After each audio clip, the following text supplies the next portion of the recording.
10 raisons de se faire suivre émotionnellement pendant la grossesse. Alors bonsoir, aujourd'hui dans cette 9e vidéo sur ce sujet, j'ai envie de te parler du décalage entre peut-être l'idéalisation de la grossesse, cette période qui est censée être un petit peu sacrée, et le vécu, le ressenti émotionnel et physique. Voilà.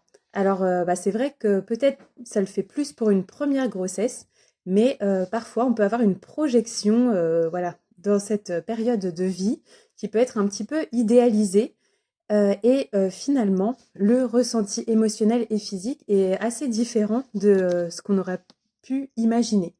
Alors au niveau émotionnel, voilà, je l'ai évoqué déjà dans pas mal de vidéos, il y a plein de raisons d'être un petit peu bouleversé émotionnellement pendant la grossesse.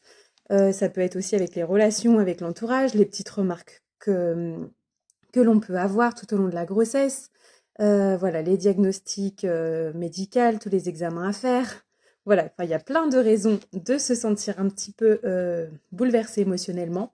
Et puis physiquement, il y a tous les symptômes physiques de la grossesse, les nausées, la fatigue, etc. Voilà, suivant les personnes qui vont faire voilà, qu'il va y avoir un décalage peut-être entre ce qui aura été idéalisé, imaginé de cette période voilà, qu'on va penser peut-être un petit peu plus cocooning et un peu sacré, alors que finalement, parfois les ressentis sont assez différents.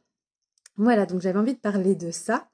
Voilà, pour ma part, en tout cas, c'est ce qui m'est arrivé. Voilà, peut-être que j'avais un petit peu idéalisé les choses et que finalement, dans le ressenti, voilà, il y a plein de petites choses qui font que il y a des moments, voilà, qui sont très très beaux et il y a des moments qui sont aussi un petit peu difficiles à vivre tout au long de la grossesse.